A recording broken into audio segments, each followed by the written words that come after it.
देश में दो तरह के तेल के दाम बहुत तेजी के साथ बढ़ रहे हैं। एक जिससे कि गाड़ी चलती है और दूसरा जिससे किचन चलता है। मतलब यह कि एक तरफ जहां पेट्रोल डीजल जैसे तेलों की कीमतें बढ़ रही हैं, तो दूसरी तरफ देश में खाने में इस्तेमाल होने वाले तेल की कीमत भी बहुत तेजी के साथ बढ़ रही है। आखिर किसान क्यों मान रहे हैं यह महंगाई अच्छी है? आप देखिए हमारी खास पड़ताल।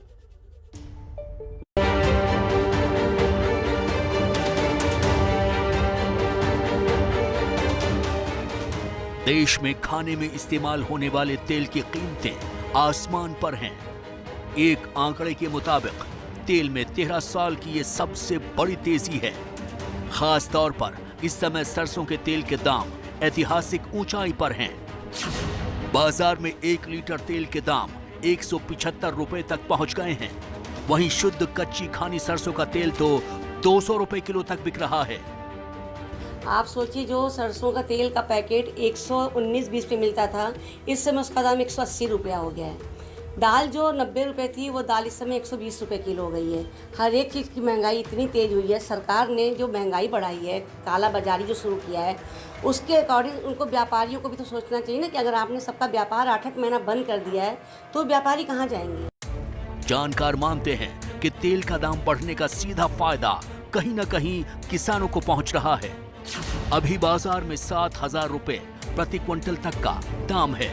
अगर मंडी का कमीशन भी कम कर लिया जाए तो किसानों को 6,600 से लेकर 6,800 रुपए तक प्रति क्विंटल के मिल रहे हैं, जबकि सरकार की तरफ से सरसों का न्यूनतम समर्थन मूल्य 4,400 रुपए प्रति क्विंटल ही है।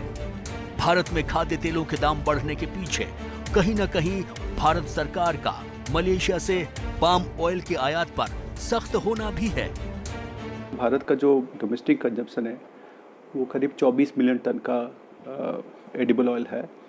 उसमें से करीब 12 मिलियन टन का हम लोग का इंपोर्ट करते हैं। हम लोग 12 से 13 मिलियन टन का हम इंपोर्ट करते हैं। तो इम्पोर्टेड ऑयल है सोयाबीन और पाम ऑयल, और इस मलेशिया इंडोनेशिया कंट्री से किया जाता है। और भारत ने इसका जो इंपोर्ट ड्यूटी स्ट्रक्चर है करीब 40 से 50% तक का इंपोर्ट ड्यूटी स्ट्रक्चर अभी जो मतलब 38% से लेकर 49% तक का इंपोर्ट ड्यूटी स्ट्रक्चर है। तो इसके वजह से भी दामों पाम जो एडिबल ऑयल प्राइस है वो बढ़ा है। भारत सरकार ने सितंबर 2020 में सरसों के तेल में किसी और खाद्य तेल की मिलावट को भी प्रतिबंधित कर दिया था। इससे भी सरसों के तेल के दाम बढ़े हैं। भारत में सरसों के तेल का बाजार करीब 40,000 करोड़ रुपए का है, जबकि करीब 75,000 करोड़ रुपए का खाद्य तेल आयात किया जाता है। सितंबर 2020 में ही सरकार ने सरसों के तेल की ब्लेंडिंग को प्रतिबंधित कर दिया था। मतलब सरसों के तेल में दूसरा तेल मिलाना मना हो गया। इस वजह से भारत में पाम ऑयल का इंपोर्ट कम हुआ और सरसों की मांग ज्यादा बढ़ी। ये कदम भारतीय किसानों के लिए फायदेमंद साबित हुआ। MSP मिनिमम सप्लाई के ऊपर प्राइस चल रहा है, किसानों भाई को भी फायदा हो रहा है। तो अगला जो फसल होगा, किसान भाई ज़्यादा से ज़्यादा ऑयल सीड प्रोडक्शन करेंगे, ग्राउंड नट, मस्टर्ड। भारत में रबी मौसम के दौरान 89.5 लाख टन सरसों का उत्पादन हुआ, जो पिछले साल के मुकाबले 19.33% अधिक है।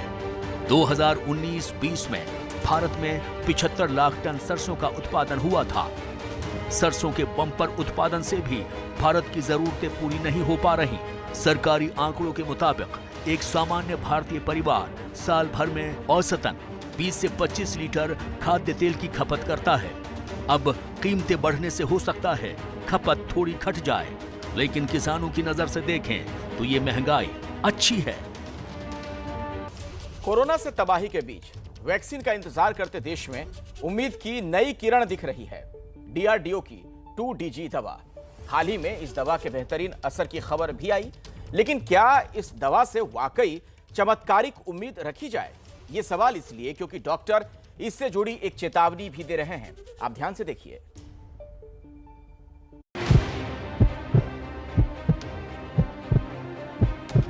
कोरोना की खतरनाक दूसरी लहर से जूझते हुए देश ने देखा कि किस तरह ऑक्सीजन की कमी से हजारों लोगों ने दम तोड़ दिया।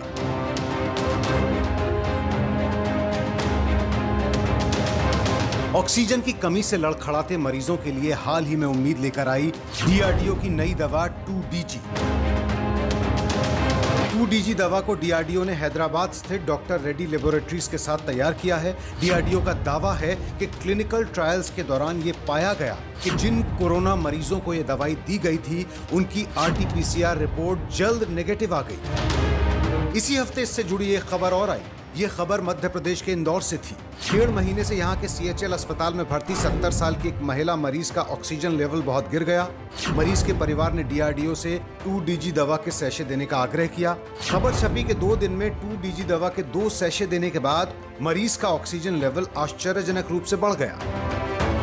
हालांकि अभी देश के दूसरे भागों से इस दवा के असर की खबरें आना बाकी हैं। लेकिन क्या 2DG दवा को वाकई कोरोना के इलाज के लिए चमत्कारिक या जीवन रक्षक दवा माना जाए? एम्स के जाने माने डॉक्टर फिलहाल ऐसी खबरों को भ्रामक बताते हुए कहते हैं कि ये कोई चमत्कारिक दवा नहीं है। इस तरह के सेंसेशनल न्यूज में बिल्कुल भरोसा नहीं करना चाहिए, क्योंकि ये इतनी चमत्कारिक दवाई नहीं है कि 2 सैशे में मरीज का सैचुरेशन 60% से 98-99% हो जाएगा। और जैसा कि मैंने बताया कि जो मैकेनिज्म ऑफ एक्शन इस पर्टिकुलर दवाई का जो पॉस्टुलेटेड है वो वायरल रेप्लिकेशन को रोकना है, यानी कि ये वायरस के अगेंस्ट काम करेगा। तो साइटोकाइन स्टॉर्म के पेशेंट्स में इसका रोल बहुत ही लिमिटेड होगा, अगर होगा भी तो। और इस तरह का जो सेंसेशनल न्यूज है बेवजह लोगों के मन में एक भ्रम पैदा करता है, स्पेशली उन लोगों के मन में जिनके रिश्तेदार बहुत बीमार हैं। उन्हें लगता है कि ये दवाई किसी तरह मिल जाए तो शायद उनकी जान बच जाएगी। तो इस तरह के भ्रामक न्यूज पे आप भरोसा न करें। जिस तरह का भ्रम रेमडेसिविर और प्लाज्मा थेरेपी को लेकर फैला था, डॉक्टरों को डर है कि इस दवा को लेकर भी वैसा भ्रम फैल सकता है। ऐसे में सावधान रहने की जरूरत है। लेकिन जब से drug control general of India ने इस दवा को इमरजेंसी यूज ऑथराइजेशन की मंजूरी दी है, तब से लोगों के मन में सवाल उठ रहा है कि आखिर ये दवा कहां तक काम कर रही है। दरअसल कोरोना के खिलाफ जंग में देश 3 बड़े मोर्चों पर मात खाता नजर आया। अस्पतालों में बेड की कमी, ऑक्सीजन की कमी और दवा या वैक्सीन के कच्चे माल के लिए विदेशों पर निर्भरता। डीआरडीओ का दावा है कि 2DG दवा से इन तीनों मोर्चों पर सुधार की उम्मीद है। डीआरडीओ का कहना है कि इस दवा से मरीजों की ऑक्सीजन पर निर्भरता काफी कम होगी। तीसरे चरण के क्लिनिकल ट्रायल के दौरान जिन मरीजों को तय दवाओं के साथ डीआरडीओ की दवा 2DG दी गई, तीसरे दिन उनमें से 42% मरीजों को ऑक्सीजन की जरूरत नहीं पड़ी। इसके अलावा दवा लेने वाले मरीजों में कोरोना के लक्षणों में तेजी से गिरावट दर्ज की गई। लेकिन डॉक्टर फिलहाल ट्रायल के बाहर इसका असर आम मरीजों पर देखने का इंतजार कर रहे हैं और तब तक इसे सपोर्टिव या सहायक दवाई के तौर पर ही देख रहे हैं, जीवन रक्षक दवाई के तौर पर नहीं। अगर हम फेज 3 ट्रायल की बात करें, जो पब्लिक डोमेन में जो भी इंफॉर्मेशन अवेलेबल है उसके अनुसार हम ये देखते हैं कि इस ट्रायल का कोई कॉन्क्रीट एंड पॉइंट नहीं था। जो भी चीजें जो डिस्क्राइब की गई है इस एंड पॉइंट में कि पेशेंट का वाइटल पैरामीटर्स ठीक हो जाता है, उसकी ऑक्सीजन रिक्वायरमेंट 2 से 2.5 दिन कम हो जाती है, लेकिन क्या ये मोर्टेलिटी बेनिफिट में कन्वर्ट हो पाती है इसके बारे में हमें कोई खास पता नहीं है। किसी भी दवाई का जो मैं कहूंगा कि एक जो सबसे इंपॉर्टेंट एस्पेक्ट होता है वेदर वो मोर्टेलिटी बेनिफिट में कन्वर्ट होता है या नहीं, तो इसके बारे में अब इस दवाई में कोई क्लैरिटी नहीं है। एट द मोस्ट इस दवाई को हमें एज एन एडजंक्ट थेरेपी, जो अभी भी एग्जिस्टिंग जो सपोर्टिव थेरेपी जो स्टैंडर्ड ऑफ केयर है उसके साथ हम देख सकते हैं, लेकिन ओवरऑल इसको एक लाइफ सेविंग दवाई की तरह अभी सोचना बिल्कुल गलत होगा। रियल टाइम सिनेरियो में जब ये मार्केट में फ्रीली अवेलेबल हो गया तो किन लोगों में ये बेनिफिट करने वाला है ये समय के साथ ही पता चलेगा। एक उम्मीद है, लेकिन बहुत ज्यादा ओवर हाइप करने की जरूरत नहीं है। कोरोना से जूझ रहे मरीजों और उनके परिवार वालों के लिए 2DG ने उम्मीद के दरवाजे खोल दिए हैं, लेकिन डॉक्टर आगाह कर रहे हैं कि कहीं इसको लेकर भ्रम ना फैल जाए और जब तक ज्यादा से ज्यादा मरीजों पर इसका असर ना देख लिया जाए, इसे लाइफ सेविंग या चमत्कारी दवा ना माना जाए। इस दवा को कैंसर के इलाज में एक सहायक दवा के रूप में इस्तेमाल किया जा चुका है, लेकिन कोरोना पर इसके असर के लिए डॉक्टर फिलहाल इंतजार करना चाहते हैं। बाजार में 2DG के एक सैशे की कीमत 990 रुपए रखी गई है।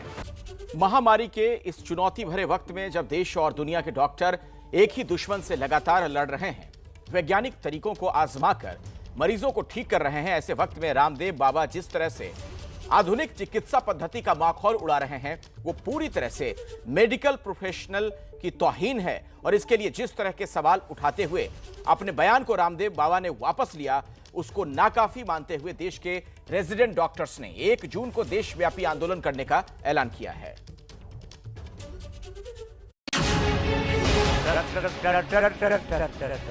योग गुरु कहलाने वाले बाबा रामदेव का ये बयान टर टर टर टर टर टर टर टर करते रहते, टर बनना है, टर डॉक्टर। रामदेव बाबा यहीं तक रुके रहते तो भी शायद इतना कुछ नहीं होता। 1000 डॉक्टर तो अभी कोरोना की डबल वैक्सीन लगाने के बाद मर गए। कल क्या समाचार है? कितने? 1000 डॉक्टर डबल वैक्सीन लगाने के बाद भी मर गए। अपने आप को ही नहीं बचा पाई, वो कैसी डॉक्टरी। योग गुरु रामदेव की टिप्पणी पर डॉक्टरों की देश की सबसे बड़ी संस्था IMA ने ऐतराज जताया और बाबा को आड़े हाथों लिया कि आपने ऐसे डॉक्टरों को बताया कि एलोपैथी खराब है, उसके बारे में उनका क्या है? वो तो बोल रहे कि नहीं, अभी उन्होंने कल तो फांसा पलटी किया, बोलते कि नहीं एलोपैथी बहुत अच्छी है, इमरजेंसी के लिए मैं वो दवाई हॉस्पिटल रेकमेंड करता हूँ। अरे उन्होंने कितने हॉस्पिटल खोले हैं कोरोना के? तो ये जो सब बात कर रहे हैं, ये मत करो वो मत करो और खाली इसके ऊपर निर्भर रहो, ये पॉसिबल नहीं है। हमको इसके ऊपर आपत्ति है। IMA पहले ही रामदेव को इस मामले में नोटिस जारी कर चुका है। अब federation of resident doctors association India ने रामदेव के खिलाफ मोर्चा खोल दिया है।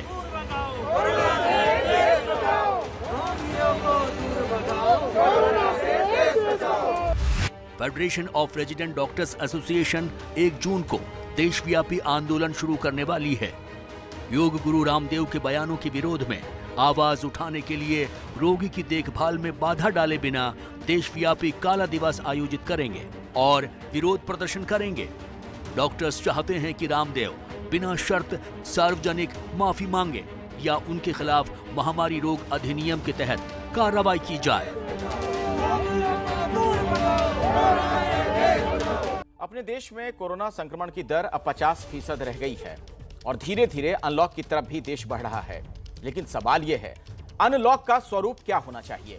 क्योंकि पिछली बार का अनुभव यह कहता है कि पूरी तरह से अनलॉक करना कहीं फिर से उल्टा ना पड़ जाए।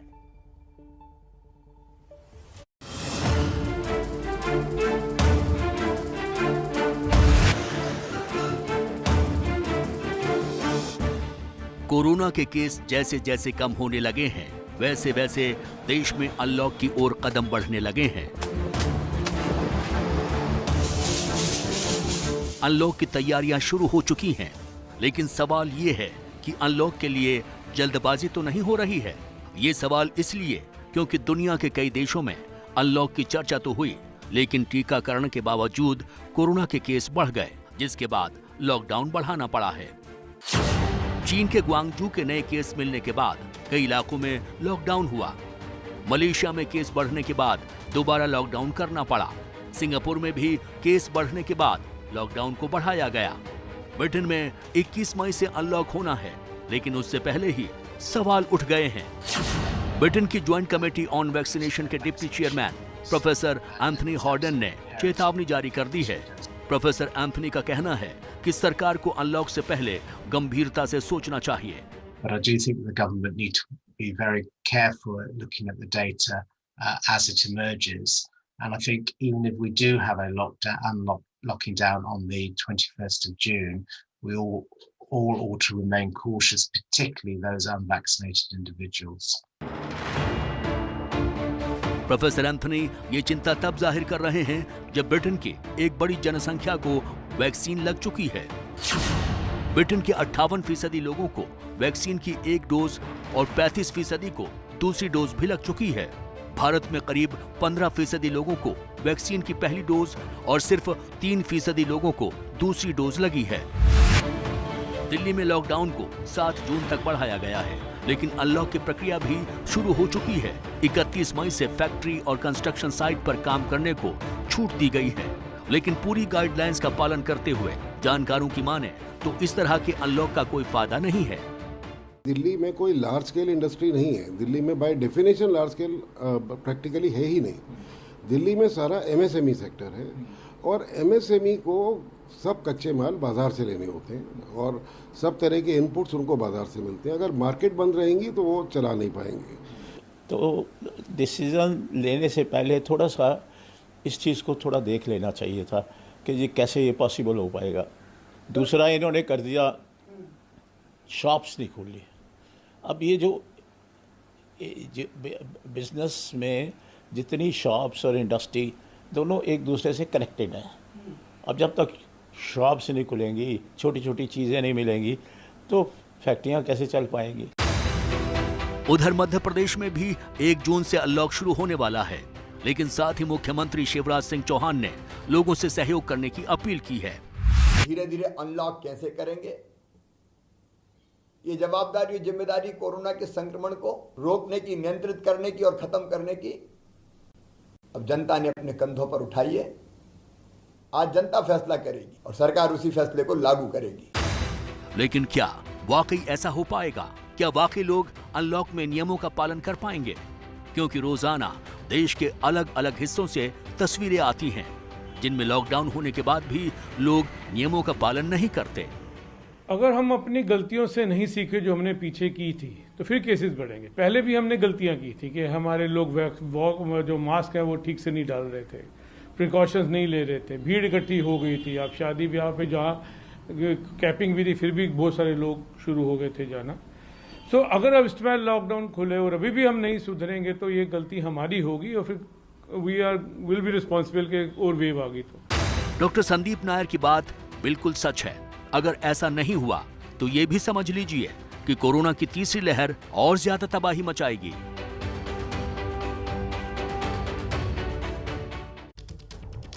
और अब अगली खबर, करीब 3 साल पहले बैंकों को हजारों करोड़ की चपत लगाकर विदेश भागे ज्वेलरी और हीरा कारोबारी मेहुल चोकसी का सुराग मिल गया है। जिस देश में चोकसी ने पनाह ली थी वो पिछले दिनों वहां से भी फरार हो गया था, लेकिन सवाल यह बना हुआ है कि आखिर उसे कब भारत लाया जाएगा।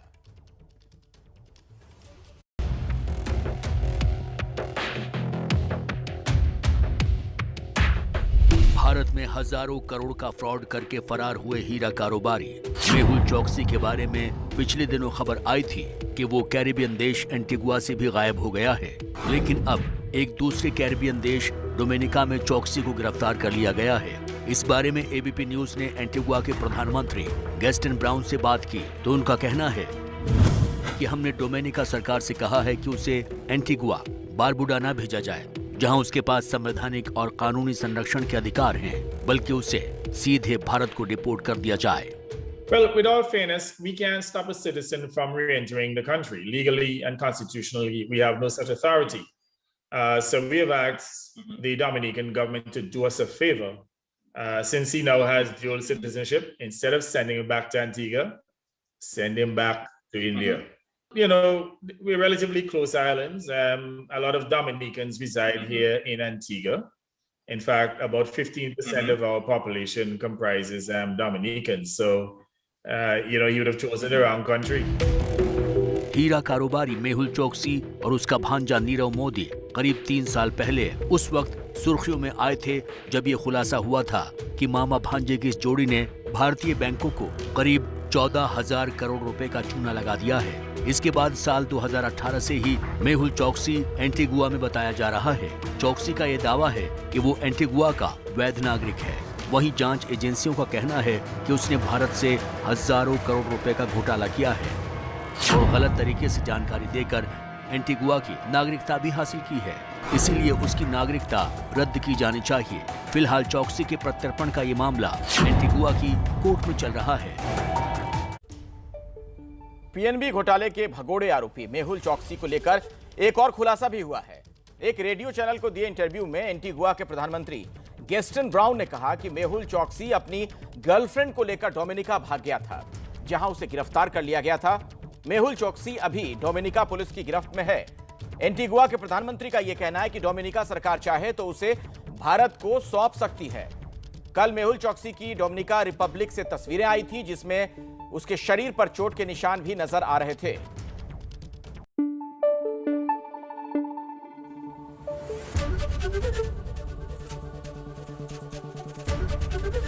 एबीपी न्यूज आपको रखे आगे।